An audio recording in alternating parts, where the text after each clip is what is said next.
Welcome to Building the Future. I'm your host, Kevin Horick. The radio and TV version of the show air in over 12 states. This includes both coasts and Silicon Valley. The show also airs in the UK, Caribbean, and Australia. For full show times, plus past episodes of the TV and radio show, please visit buildingthefutureshow.com. We just launched a free online community to connect past guests, listeners, and others.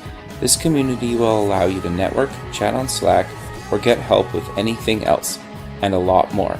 If you're interested in joining the community, buying some merch, sponsoring the show, or signing up for the newsletter, please go to buildingthefutureshow.com. The show is a proud media partner for the 11th Annual Media Excellence Awards, which are produced by Access Entertainment in Los Angeles, California. The Media Excellence Awards are recognized as the most influential awards show honoring innovation and leadership in all things mobile entertainment, lifestyle, and technology. For more information on how to submit to these awards, please visit mediaxawards.com. Welcome back to the show. Today we have Julie Broad. She's the founder at Book Launchers. Julie, welcome to the show. Hey, thanks so much for having me. Yeah, I'm excited to have you on the show. I think what you guys are doing at Book Launchers is actually really interesting and innovative. But maybe before we get into all that fun stuff, let's get to know you a little bit better and start off with where you grew up. Sure. I grew up somewhere where pretty much nobody's going to know. Sure. No, that's great. It's a tiny little town in rural Alberta. If you looked on a map, it's right in between Calgary and Medicine Hat. But Sure. yeah, so I grew up in a town where the joke was, the population sign said 2,100 people, but everybody said that included the cows and probably the chicken.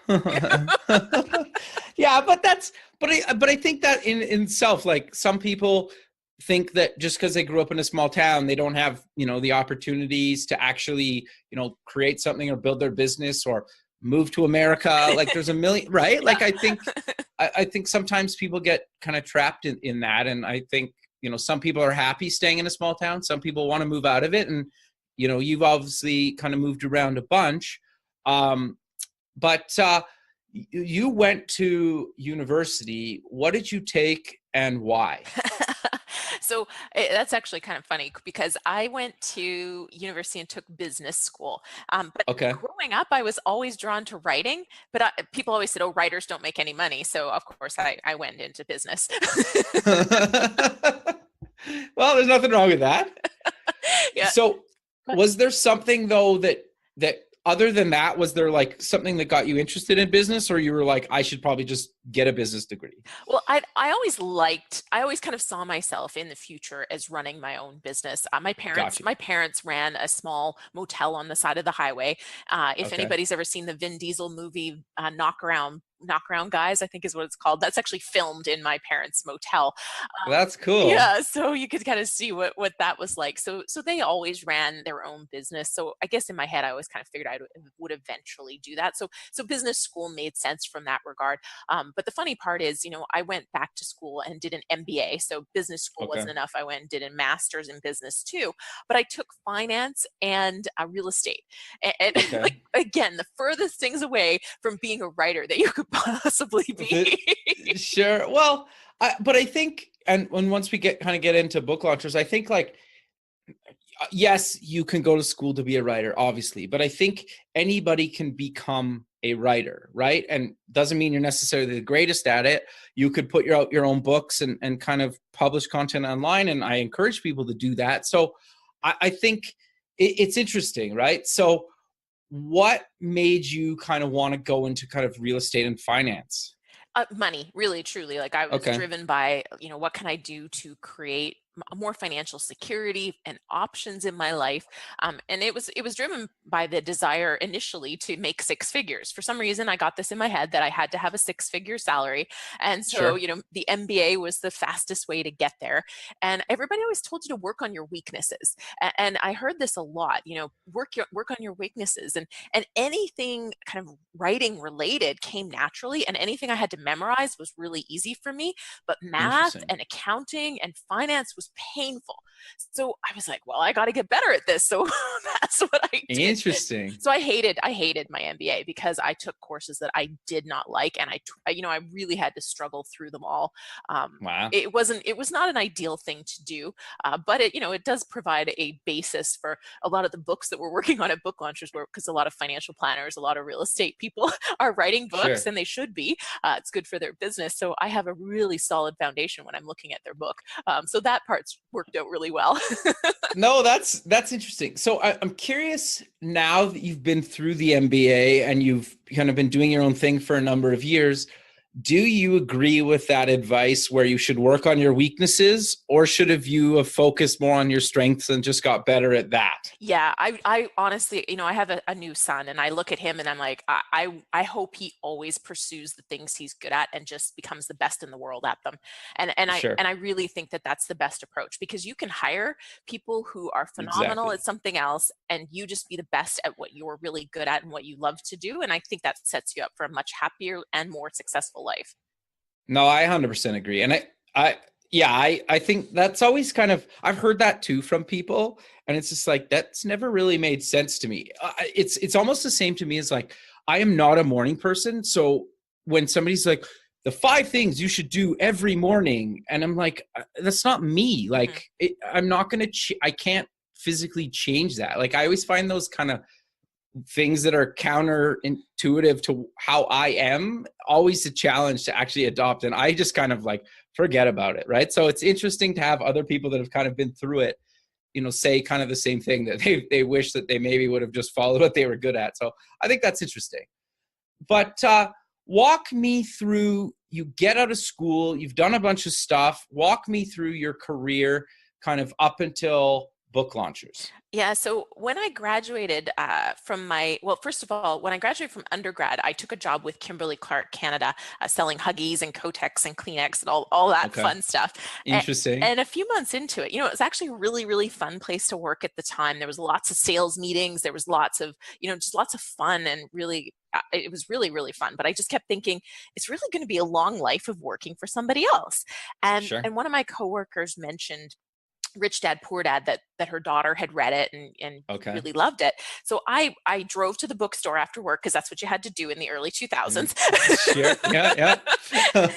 I remember those days. Yeah, exactly. I had picked up a copy of the book and read it, and I was like, oh, this is a whole new way of looking at things. And really the biggest takeaway for me was that I didn't want to have to work hard for my money all the time. I wanted my money working hard for me.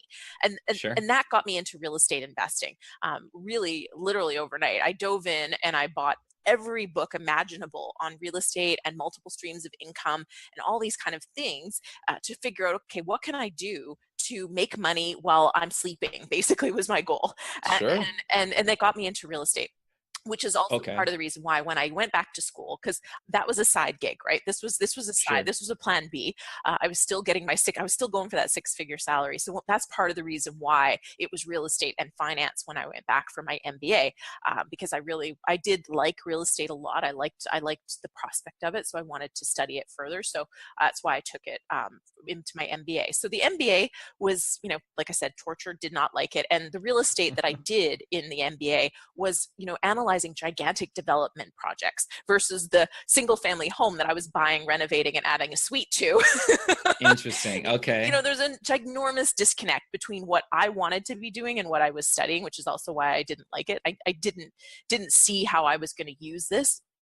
I also thought the financial analysis that you did was really ridiculous, because you're picking a whole bunch of factors that you think could happen and guessing like, okay, that could increase the price by this, and this could change the value of this. And like, you're really just guessing. And so I didn't care for any of that stuff. Interesting. But fast forward, so that real estate investing that I started in 2001, it was always going on. And at some years, I partnered with my boyfriend at the time. And we ended up both liking it and going for it. And so over the course of the next 8 years, I think we bought 12 or 14 properties. Wow. And it kind of led to the point where when I was sitting in my job, I reached that 6-figure salary, and I kind of went, oh, that's it. This is what I've been working so hard for. Interesting. Sure. And I was just I sat there for a year in this job. I got promoted to vice president. I had a pretty good gig, and I was like, okay, great. I'm in my 20s, and this is what it's going to be. Sure. No, interesting. So when you started though doing real estate investing on the side, did you self-fund, or how did you kind of buy these actual properties? Yeah. So the first property, I had money set aside because I had planned to go back to do my MBA. When I graduated from undergrad, I kept living like a student. And so Okay. I was one of those really frugal people who I didn't have a bed. I slept on a mattress on the floor. I didn't have furniture. I really did live like a student until my debt was paid off and I had some money in the bank. Interesting. So I had about $16,000 saved that I was going to use for my MBA. And I ended up putting that towards my first property. And then, like I said, I partnered with my boyfriend who had $7,000, and we put that towards the second property. And that was how we got the first two. But after that, we were out of money, and I was a student and couldn't qualify for financing. So that's when we got creative, which really it leads beautifully into, kind of where I am today, because we got creative, which means we bought other people's problems. The people who would give us their deals for no money down or would finance the property. They're people who want to get rid of their properties, and they want to get rid of them for a very good reason. So we ended up buying a lot of places that caused us gigantic problems, and we bought them all over Canada. So we ended up with properties in 6 different cities in the country, 2 different provinces. It was a mess. And while we made money on almost all of them, there's only one that we lost money on. Emotionally, we were a disaster. Interesting. It was not fun. And a lot of those stories led to me writing my first book. And that's, kind of the start of getting into book launchers, because one of the properties that we bought became a known crack house. And yeah, and it became a known crack house because the property manager that managed it was pretty much the only guy in the city of Niagara Falls that would manage this property, because it was in a bad street. And he he got into a fight with a tenant one night, punched the tenant fell to the ground, and the tenant died in the hospital. So, yeah, it was horrible. He, and our property manager got charged with manslaughter, and then was put under house arrest. Well, now nobody would touch our property for sure. So he was the only guy that would manage it, and he was managing it while dealing with the fact that he had, not intentionally, but he had killed someone, and everything just spiraled from there. And yeah, it became a drug den. And So how did that put strain on kind of your relationship? Because I think sometimes, like some people say, never work with kind of, your boyfriend or girlfriend or husband or wife or kind of significant other, or like your friend. How did that kind of relationship succeed or suffer? Yeah, there's a whole bunch of things that were actually going on, but this one was kind of that the feather that goes on that breaks everything. Because the tenants in the property somehow got a hold of our home number, and they started calling us because there was lots of work that wasn't getting fixed, and like there was just all kinds of problems. So they started calling us at all hours. We ended up with a fire code violation that, because the police always got called to site, and then the firemen went in there and did an inspection. And if they inspect any property, they're going to find violations. But in this particular property, there was a lot. We didn't get the first notice. The second notice is an immediate court date. And so we had no opportunity to fix it. So wherever that first notice is, we don't know. We can't prove that we didn't get it. And then we had to go to court. And basically we had to go to court and plead guilty to these fire code violations because, they were there and we never got the first notice. So things just really spiraled. And this is all going on while we have properties all over the place. And anybody who's ever owned properties knows that everything will be fine for 6 months, and then every single property has something wrong all at once. And that's just how it goes. And so, all this is happening while, the furnace is going somewhere else and the pipes are breaking somewhere else. And that kind of pressure on anybody. Yeah, no, fair enough. Yep. Is pretty tough. Sure, I can imagine. Wow, that sounds, interesting. It's not as, I think the thing is, like, I've had just even friends who's like, we should like buy a condo and then like renovate a little bit and flip it. I'm like, no, I'm not interested at all, because like, to exactly what you just said, it's like, I am just not the type of person to handle that. Like, Yeah, which is why I wrote my first book. My first book was called More Than Cash Flow, and I wrote it because Okay. I found I met so many people that got into real estate because everybody was talking about all the money that you could make, Yeah. and it truly is a wonderful vehicle if you're ready for it mentally and you know you're the kind of person that can handle it. But so many people think it's passive income, and passive means you can kick back and do nothing. And even if you Yep. hire a property manager, we had property managers steal rent money from us, and we had no idea. And so these kind of things, I Interesting. was like, you need to know all this before you get in. And some of you are going to read this book and not want to invest in real estate, and that's good.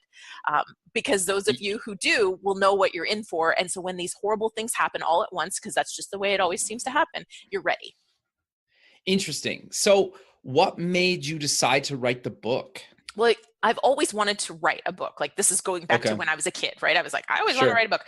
But I started to build a profile in Canada, and publishers actually were contacting me. And so I ended up in Okay. conversations with Wiley, going back and forth. And they actually said, oh, this book idea, it's, we've already done generic real estate books. It's, we don't need another one on the market. Okay. So I said, Interesting. okay. And so then they said, well, but we're interested in working with you. So we went back and forth on some ideas, and they ended up like kind of honing in on real estate investing for couples. Cause my husband, he's now my husband. But my Okay. boyfriend and I at the time had been doing all this investing. And we were married at the time too.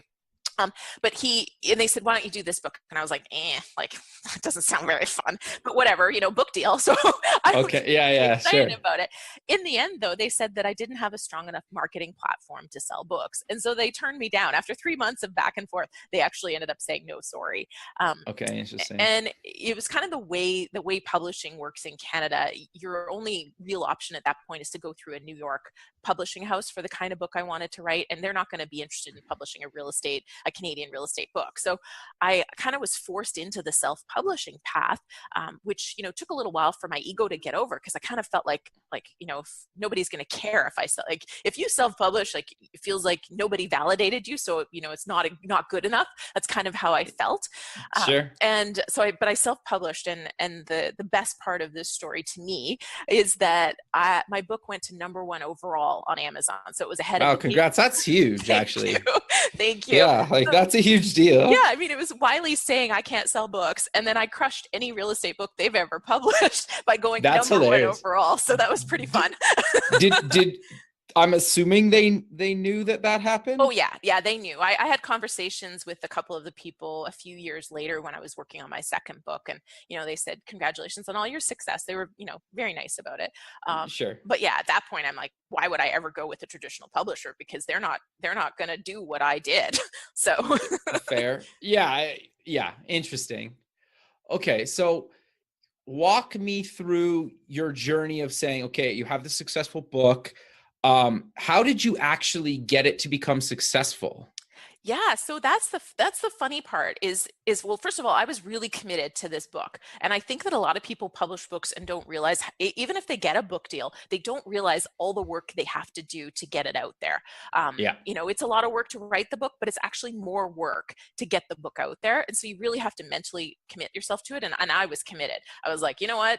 If I'm doing this, I'm going to make it better than a traditionally published book. So I invested over $12,000 into making my book awesome.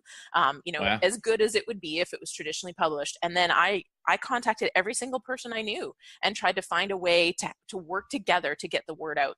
And that's why my book went to #1, is because there was a couple of key people who really loved my book and loved my message. And they had really, really big audiences of real estate investors and people who were interested in real estate. So they had the Interesting. same audience as what my book was targeted towards. And they loved the fact that I wasn't just going, hey, here's how you get rich in real estate. I'm going, hey, here's all the great things about real estate if you can get there. Like if this is going to be something you want to do when you know what you're in for, then here's how you can do it. And they loved it. And so I had a few key people promote it and really get behind it and really help me with that launch week. And I got it to the top 100 with kind of my circle. And then they pushed it so hard, it went to #1. Interesting. No, I think that's really good advice. I think that's the thing kind of with anything in life, that it's not always like, you always hear about the one person that like creates something and like they automatically become like an instant millionaire. And like it happens so rarely. Like most people work their ass off to be super successful, right? Or like the one thing that finally breaks for them, it took them so much effort, and nobody kind of talks about that, right? Or not a lot of people talk about it, I should say. Yeah. But here's the funny thing too. So I mean, my book did phenomenal and it was in the top 100 for 45 days, but there's a part of me that like kind of expected more to happen after that. So, like I didn't really think Oprah was going to call or anything, but Sure. You were hoping. I mean, yeah, but but I kind of thought like a lot more things and great things did happen. I actually had a lot of TV studios contacting me to, can we make a real estate book, like, or not, a real estate TV show? Because those are so hot, right? All the fix and flip type things. So I had 3 different production companies, talking to me about different shows. And so I did have some pretty cool things happen, but yeah, there was kind of like when it did so well, you kind of feel like something even bigger is about to happen. No, fair. No, I 100% agree. And I also think, and tell me if you felt the same way, is like, if nothing good or bad happens in like a week or a month or something like that, you're almost let down that like nothing great happened. And you're like, but nothing bad happened and things are good. But like, you're always chasing that kind of like high again, right? It's so true. And then even like, and so then the other thing is too, and I mean, we're totally off where we were going, but the other thing to realize is so then I'm start writing my second book and I'm like, oh my God, like it's never going to do as good as that first book. And should I even bother if I'm not going to do as good as that first? Like, it's almost like when you achieve some level of success, it almost hurts you in a way. Yeah. There's only one way to go. When you've hit the top, you can only go down. Like, yeah, no, it's fair. But, at the same time, I kind of talked myself, through it and said, you know what, like, I want to write this next book. It won't, because it was luck. Like I would never promise anybody that I could get you to number 1.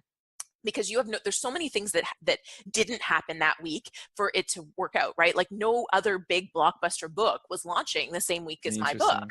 And, imagine if you're competing with a Tim Ferriss or the next Game of Thrones book or, a Hobbit or whatever, whatever one of these big, no, fair enough. You're not going to hit number 1 because you just can't compete with something that is such a mass market item. And so you have to know that there is some luck involved in things like that. And so, I finally just said, look, like I've got a reason for writing this book. I'm going to focus on that goal and not worry about, those things that feel great, but they're not actually the end game. And so I think for anybody who kind of sits there and goes, well, I don't know if I'll be a bestseller, or I don't know if I'll, my company will ever be on the top 100 fastest growing companies. Well, those things don't really matter. Like, what is the most important goal for you to achieve? Is it helping somebody? Is it raising your prices? Is it doing, something else? And you focus on that and just zero in on that and go. And I think that's how you kind of get over that hump. No, I 100% agree. So what was the second book about, and why did you kind of decide to actually write a second book? Yeah, so the second book was really, it was called The New Brand You, which we can talk about that title and why that title doesn't work in a minute, because that's a good lesson for people. Interesting. But it was called The New Brand You. And what it was because we raised millions of dollars in our real estate business. So in 2008, I actually ended up quitting my job and going full-time into real estate. And then I also started a real estate training and education company. And when you go all out in 2008 into real estate, when the banks don't believe in financing any sort of real estate investment whatsoever anywhere in North America, you have to find money to do your own deals. So we had to raise millions of dollars, and we ended up buying a house pretty much every single month for a lot of years. And to do that, we had to raise a lot of money. And initially we did a lot of that by cold, reaching out to our network and getting contacts and kind of warm calling, if you will, to try to raise money, which was horrible. I hated it. And my husband hated it. So we ended up building, and that's how I built a brand. I was like, I gotta get people coming to us. And so I just started building a brand, writing blogs, shooting videos, giving talks, and eventually writing my book. And bit by bit, money started coming to us. And even when we got a connection, a referral, it was way easier to raise the money because we had gigantic credibility. So all of that is what I put into the second book, because people were like, that's what we ended up teaching everybody. People came to us for our training companies, like, tell us how you're raising money. And so that's really what my second book is about. Even though it's not specifically a real estate book, it's how I built the brand that raised millions of dollars and really kind of changed how everything happened in both of our businesses because we didn't have to sell anymore. People came to us and we decided if we wanted to work with them or not. Interesting. No, that's quite fascinating. So what made you decide to start Book Launchers? Yeah, so there's kind of two driving factors behind this. So I kind of knew for quite a few years, I was all real estate all the time. And like real estate's solid. We're still invested. And I think it's a fantastic vehicle for retirement and backup plans and financial comfort. But I don't love it. It was always something I was doing to give myself financial security. It wasn't really meant to be the thing I do every day. So for quite a few years, I was kind of like, there's got to be something else. So it's kind of going on in the background. In the meantime, because of the success of my books, people were constantly coming to me wanting coaching and support. So I helped people who had book deals as well, like traditional book deals, as well as people who were self-publishing. I helped them with every step in the background on the side. I wasn't getting paid. I was just doing it for friends and colleagues that needed help. And I loved that. I was having so much fun doing it. That's why I didn't mind doing it, not getting paid for it. In the meantime, I'm running two businesses. So I'm like full out. And then my husband got into acting. And he started pursuing an acting career. And the story does come to a head here. So while I'm kind of working on these books and he's pursuing acting, we're stepping away from our real estate training company.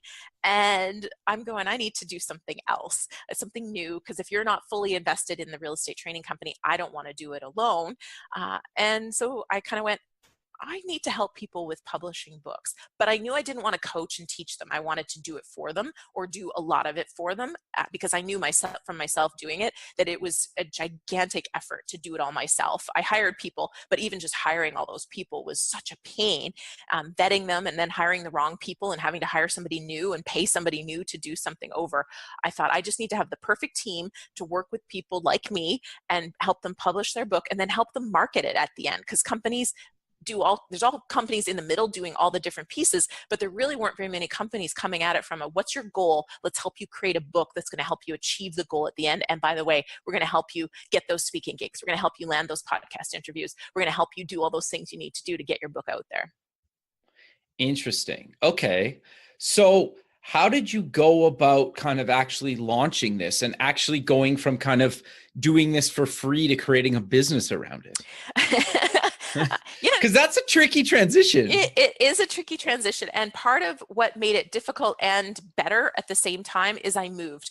So while my husband was building his acting career in Vancouver, he really started to see that the best parts all audition out of Los Angeles.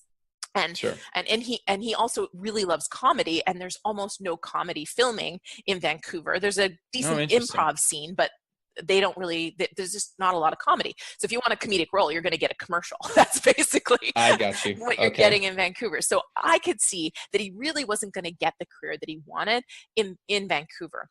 So I said, look, let's just move to Los Angeles. Let's just uproot ourselves and move. And it was for him, but for me, it actually was a great thing because in Canada, I am known in real estate, right? Like people just know me as a real estate person. So moving to Los Angeles gave me the opportunity to kind of set up shop and go, hey, I'm Julie the Book Broad, right? Like I got it. Interesting. And because people don't know me here. So it gave me an easier opportunity because I was trying to kind of start something new in Canada and everybody just wanted to talk real estate. So that helped me. I mean, it made things gigantically challenging because we also had a baby at the same time as all this. Oh, wow. But yeah, it made things gigantically challenging because we're moving to a new country, having to set up all the stuff in a new country, but it had the advantage of nobody knows me. Interesting. Okay. So how did you go about getting kind of your first few clients in a new country that you're not as popular in? Yeah. So that's also where a personal brand is phenomenal, and being known as somebody who does what you say you're going to do and supports people no matter what. That's really what saved me on that. So I had a great I had a great list of people, and while they know me as a real estate investor, many of them have followed me and followed my journey for 8-10 years. So when I put up a flag and said, this is what I'm going to do, they knew about the success of my previous books, and they also know my credibility and know my integrity. So I had my first 10 clients were people that knew me as real estate, knew me in the real estate space, but also knew that when I say I'm going to do something, I go and do it. And maybe I won't do it perfect the first time, but I'm going to do right by every single person. And that's kind of the words that people used when they said, you know what, I'll be one of your first clients. And so yeah, the first 10 people that joined with us were all people that knew me previously. So that helped, right? Having that existing brand, even if it had nothing to do with what I'm doing, that really got me going, so that when I went to that perfect stranger, I didn't say, you're my first client. Yeah. Interesting. No, that's interesting. I think that's actually really good advice. So how do you work? Let's say like I come to you, and how do you work with me to actually create a book? Yeah, so it depends. First conversation we have, I'm going to try to understand what your goal is for writing a book and who Okay. your audience is. And I want to try to figure that out. And so this is where I do turn a few people away, because they aren't real. They're just like, I just want to write a book. Well, okay, why and what is it going to do for you? And a lot of people go, well, I want to help people. And that's just not enough. Your book won't be successful because it's going to be rough. Like there's going to be, when you get your edits back and you think your book's done, right? The first draft's done. And then the editor comes back with probably 50 questions and, more red than you've ever seen in one document in your life. You're going to go like, I suck. Nobody's going to care. Should I do this at all? Like, why am I bothering to do this? Like almost all of our clients go through some version of that. And if your why is to help people, you're going to give up. So you have to have a bigger why. And for a lot of people, it's kind of a twofold why. It's, I've learned something, I've done something that will help or inspire or save people money or save them time. And the other part is, I know that by sharing this, people will pay me more for my consulting service. They'll use my product even more. Dave Asprey of Bulletproof Coffee, he said that people who read one of his 2 books buy 2 times as much product from them as people who haven't read one of his books. So it sells products, it sells services, it is lead expander, it gets you on media, it gets you on speaking, gets you on stage. So if you come to me and say, I want to be a paid professional speaker, I have a message that's going to inspire people, awesome, that's perfect. Like there's so much we can work with. Now I got to figure out who you're targeting. And how we're going to help you get it there. But that's what we need to start the book. And then we're going to send you off to work with one of our writing coaches, and they'll help you craft an outline and a hook for your book. And because I'm in LA, I ended up hiring a lot of people who are Hollywood based, which makes for phenomenal book ideas. And I didn't do this on purpose. I'd love to say that I did this on purpose, but it's just who I thought was great for the job and hired. But because they have Hollywood experience, one of our coaches actually turned a computer book into a 7-year running TV series that he starred and wrote for 7 years. And he comes at things and he's like, this doesn't create curiosity, but what if you did this?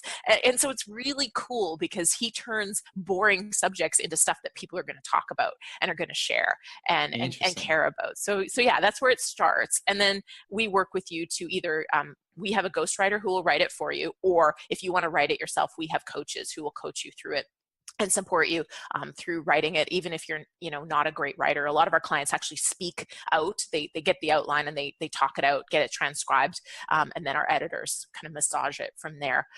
But yeah, that's how it all starts. Interesting.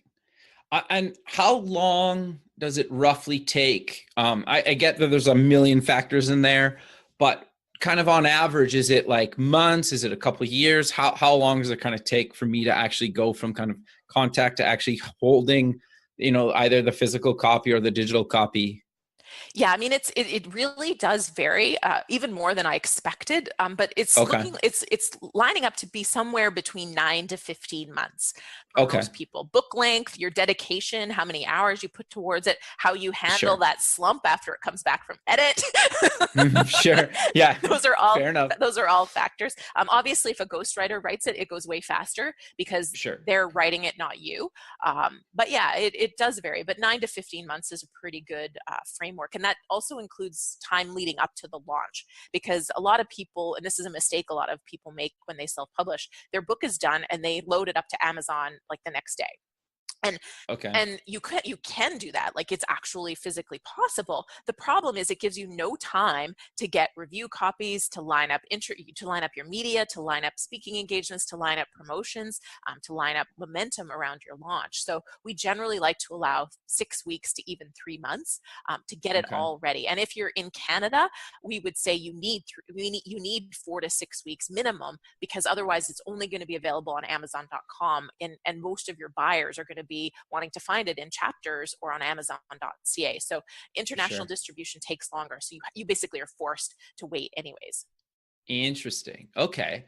And then roughly what's the cost? Because it's got to depend whether I write it myself or get you ghostwriter to write it, or kind of a combination of a bunch of things. But is there kind of a base kind of starting that it's at least going to cost me? Yeah, so we're set up differently than I think pretty much anybody else in the industry, whereas we're a Okay. membership-based company. So as long as you're a member, one of our professionals works on your book.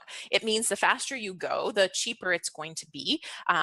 But basically, I did it that way so you had maximum flexibility. So you can come to us with a finished manuscript, you can come to us with an idea, and we can help you. You can kind of come to us in any phase. So that right now is $699 a month.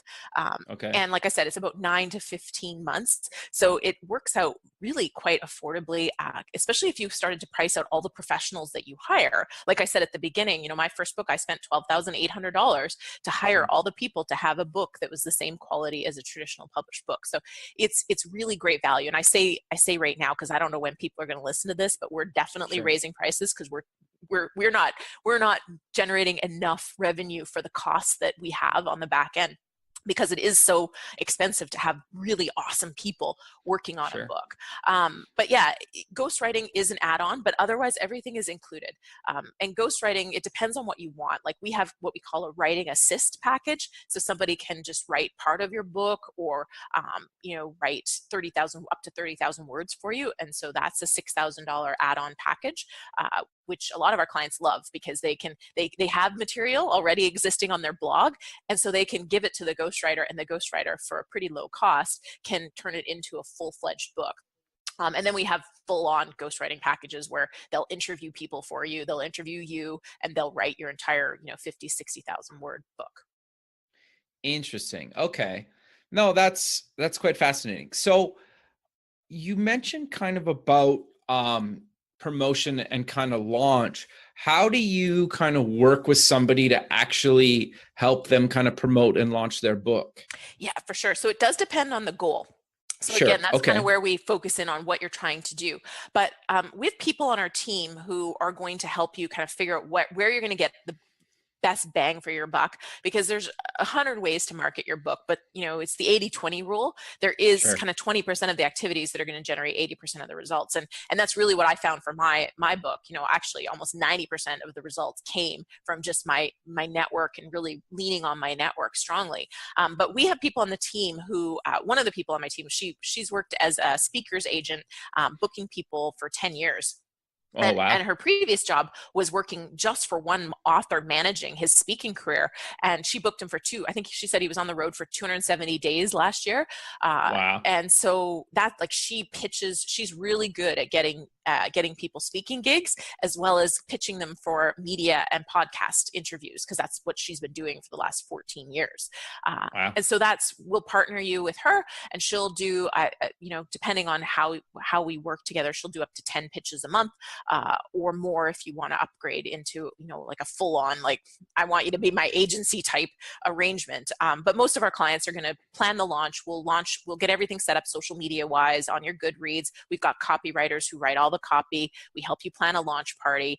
And then we will go out and we'll try and get you these speaking gigs, these podcast bookings, media attention, all these kind of things to help you with launch. But not everybody is a good fit for speaking gigs. So we might pursue a different kind of angle for you depending on who you want to get your book in front of.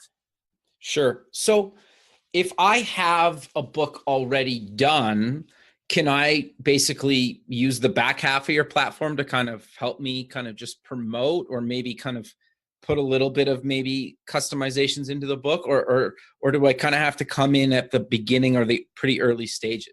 Yeah, we prefer you to be earlier stages, just because a lot of people haven't thought about the marketing when they're developing their book. So a lot of people come to us with finished books that are very difficult to market because they've missed some really key things that would have made it good to market. That said, somebody who comes to us with a finished book but they're open to changes, we definitely will work with them. And we have taken on a couple of people with finished books because they just didn't do the basics around marketing, but the book was solid. So it's kind of a long answer to say it depends on your book. Sure. Because I'm not going to. That's kind of what I figured, to be honest. Yeah. I'm not going to take on a client that I don't think we can make them really, really happy, because we're still a new company, and the most important, and even when I've been around for 10 years, this is all I'm going to care about, is creating massive success stories so people tell others about us, right? No, that makes a lot of sense. Yeah, and you're right. Like, some people aren't open to kind of that constructive feedback to actually make it successful, right? And if you're not open to that, there's no point in you working with them. Exactly. And I mean, one of the people that came to us that I turned away, his book had the same title as 8 other books. He wrote it under a pen name, and he didn't want anybody he knew to know he had written the book. So interesting. I was kind of like, well, everything we do to help you market the book kind of relies on at least 2 of 3 of those things to be in place. Sure. We need a better title, a phenomenal title that we can almost use to market it itself without using you, or you need to be able to tell people that you've written it, or use your real name so we can leverage off who you are. And so he wasn't willing to change any of those 3 things. So I just said, I'm sorry, like, we're not going to have much success for you. Running Amazon ads isn't going to do anything if you don't have reviews and you don't have, things to back up your book already. So you just did a writer's retreat. What exactly did you do, and why did you decide to do it? Yeah, so I did it primarily because we had a few clients who were struggling to get their books done, and even send us any kind of words at all. And so I kind of said, well, what's going on? And it all came down to, just life and business was not giving them any time to focus. So I said, okay, well, if I create somewhere that you can come write, will you come? And so that was really the driving reason behind it. But I invited people who weren't clients too. And really, it was cool because in 2 days, people wrote an average of 8,500 words, and a few people wrote 11,000 words. So that's kind of like writing a quarter of a book in 2 days. That's crazy. That's a lot of, that's great, but that's a lot. Yeah, it was wild, but I took people's phones away. So that incited a lot of panic. But sure, I can imagine. Yeah. But I think that's also why they got so much done. But one of the fun things was, have you heard of William Hung? Do you know who he is? Yeah, the American Idol guy, right?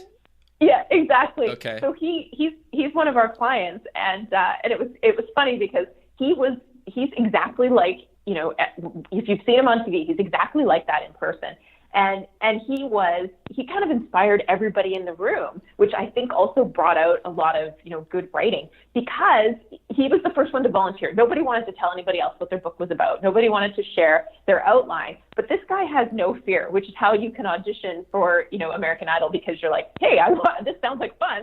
I want a career as a singer, and I'm going to audition for American Idol, and still be nice about it at the end when Simon Cowell makes fun of you. Sure. And so he was always the first one to go, hey, here's my outline. Hey, here's my idea. Hey, here's this. And just no fear at all. And I think that also, having somebody in the room that is like that really inspires people. So that was kind of fun. I had to share that part. No, but I think that's true. I think with a lot of people, it's scary putting content out there to your family, friends, complete strangers. So it makes sense. Like, I think it's even scary to sit behind a computer and post something online. Never mind being in a room with people and say, hey, this is what I'm going to write about, right? Yeah, I mean, you're looking people in the eye as you tell them the idea for your book, and that, like, there's no way to, like, most people aren't going to be able to hide the fact that they think your idea sucks if that is the case. Sure. So it was great to have somebody like him go first and share what he was going to write about, and then of course everybody had to ask him about all his adventures. Sure. Yeah. Fair enough. But yeah, so I think it's really important, and I think that's kind of a generic, or like a specific story just to have a generic lesson, and that's try to surround yourself with people who will inspire you to share your message, and also be honest about how your message could be stronger, because that's really what happened in that room is people then believed in their message, and it was easier to write it. Because after they shared it, nobody in the room had a bad idea, but everybody's idea could be improved upon. Sure. And as we worked on their ideas, people could really see how other people were going to like it, how other people were going to care about it, how it was in fact unique. Because a lot of people think, oh, there's already been 100 books in my space or 1,000 books in my space. Like, why should I bother writing it? But when you talk about it and you get that unique idea that makes you just that little bit different and makes it like, okay, people actually do need to hear my version of what's happened or how to do this, then people are really inspired. And I think it's kind of that combination of no phones, no internet, and having that inspiration and belief in yourself that your idea is good and people need to hear it. Interesting. So did you have people basically writing on just typing on the computer, or were some people actually like handwriting it out, or how did that kind of work? Yeah, we had one person who hand wrote it out, which I was, I questioned that because now you have to type it. Like, at some point it's got to get in the computer. But she said, no, I write really, really fast. And she was one of the people who wrote more than 11,000 words that weekend. Wow. But everybody else was on the computer. And one of the days they did have internet, if they needed it for research. But one of the days I purposely made sure they could not access the internet, because I believe fully that, you need to just focus and not have any interruptions or distractions and write. And so, but most people typed on the computer. There was a few people with iPads, keyboards and iPads, but yeah. Yeah, it's funny because anytime I write like any like blog posts or something, I'll either do it on my phone or on like a tablet. Like I find I can't focus very well if I'm on a computer a lot of the time, which is like weird because I'm on a computer all day, every day. But I don't know. It's slower, but I think I have to, like, before I write something, I have to think about it because it's such a nightmare to go back and kind of change your sentences if you're on like a tablet or something. And I don't use like a keyboard. Like, I use the on-screen keyboard. So oh my goodness. So it's like, I tell people that, they just laugh, but like somehow it works for me.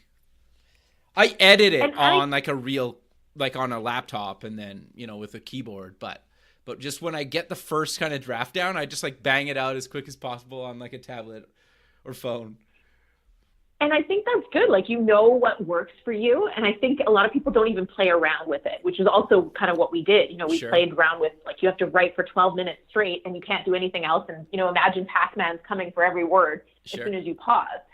We experimented with all kinds of ways and places and approaches because I think that, a lot of us just sit down at the computer and do what we always do. And if you do what you've always done, you're going to get what you've always gotten, right? So I think it's good that you change it up and what works for you. And I think I encourage anybody listening to try to figure that out for themselves. Like, where are you going to be able to get your best kind of focus work done?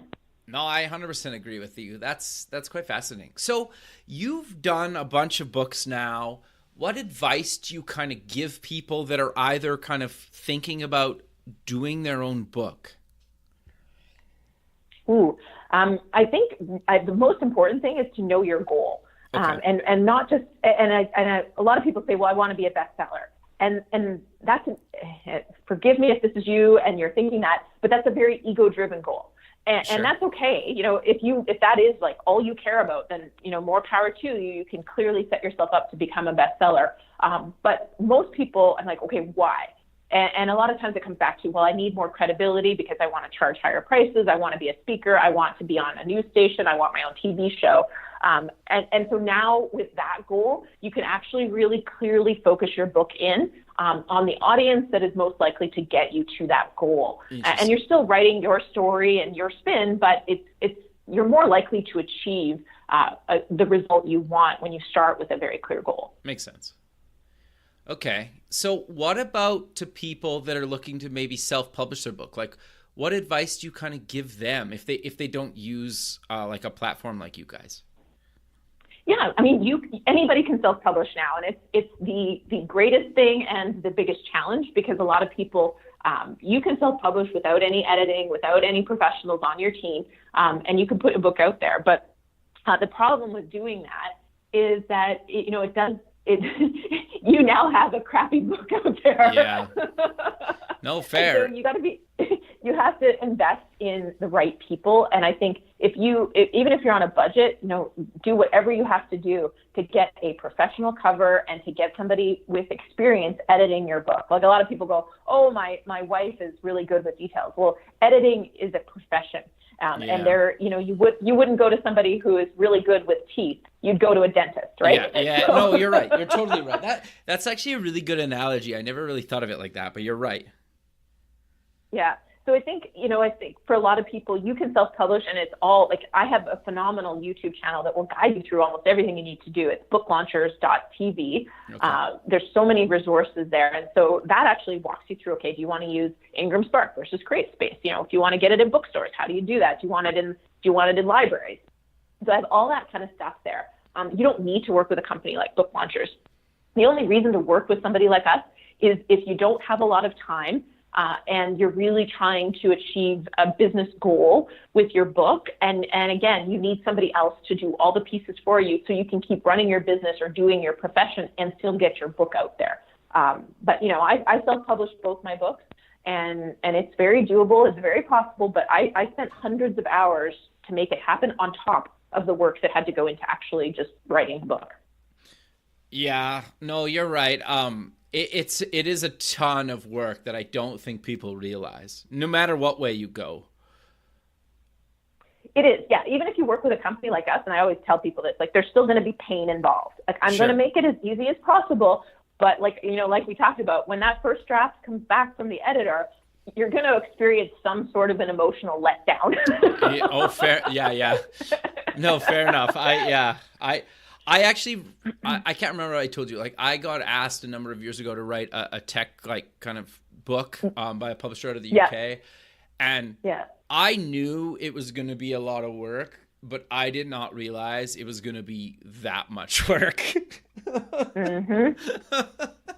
Right? And like, I don't regret it. I actually think it was probably one of the best things I've ever done. But I think, just to kind of stress that again, like, to people, that, like, it's totally doable. You should do it if that's kind of your passion, but it is a ton of work. And you're right. Like, they send back an edit and you're just like, oh, wow, maybe I should just quit. But like, it's an emotional kind of roller coaster. It is. And so and if you're going to need support through all of that, that's where a company like Book Launchers comes in. Because there are two different camps. It's kind of like real estate investing. Like, there's people that are going to do everything themselves, and there's other people that are going to hire the people to go in and fix the toilets and paint their houses and, all those pieces. And I am that person who wants to hire people who are better at it than me, that, so I can go do the things I'm good at while they do the things that they're good at. So, totally. The people like me, you should hire Book Launchers. But if you're one of those people who likes to go figure out all the pieces and do it yourself, you can do it yourself for sure. No, I think that's actually really good advice to people. I think that the trick with some of this stuff is you just really need to see what works for you, right? And I think it makes a lot of sense, though, especially for people that are busy, to use you guys, because it's a ton of work, and you don't, like, I think people don't understand how much time and effort that they will kind of spend on it, right? And just like trial and erroring stuff too, right? Yeah, I mean, like I said, hiring people and then finding out halfway through you hired the wrong person. That happens all the time. Sure. And you still pay that person for their mediocre work that didn't work for you in most cases, and then you've wasted all that time too. So yeah, there's a lot of things. Plus, even just little decisions, and this is some of the stuff that's on my YouTube channel. I didn't check a box in uploading my book for it to be available in bookstores. And by missing that checked box, I missed out on distribution in the whole province of Alberta in the bookstores. And also another box that I checked wrongly, it cost me $1,200 in returned books. Wow. So there's little mistakes, and that's with me researching, like, dozens of hours trying to figure out how to do this, and I still made mistakes. Yeah. So there's a lot of little pieces that, like you said, you just don't know it until you're deep into it, and you're going, oh my goodness, like, how do I do this? What do I do? I think it's a pain in the butt. No, yeah, fair enough. But we're coming to the end of the show, so let's maybe close with mentioning where people can get more information about yourself and Book Launchers. Yeah, you bet. So I already mentioned my YouTube channel. So for all you do-it-yourselfers or people who just want to learn more, I have lots of great videos there, new videos every Friday. So booklaunchers.tv. And then my website, booklaunchers.com. And I highly recommend people check out, we have a game plan on 8 ways to sell 1,000 books for under $100, which are, in fact, the ways that I use to bring my book to number 1 and my second book into the top 100. And you can get that at booklaunchers.com/game plan. Perfect, Julie. Well, I really appreciate you taking the time out of your day to be on the show, and I look forward to keeping in touch with you, and have a good rest of your day. Yeah, you too. Thanks, Kevin. Thank you. Okay, bye. Bye. Thanks for listening. To join the free community, buy some merch, sponsor the show, or sign up for the newsletter, please visit the website at buildingthefutureshow.com. The music for the show is done by Electric Mantra. You can check them out at electricmantra.com and keep building the future.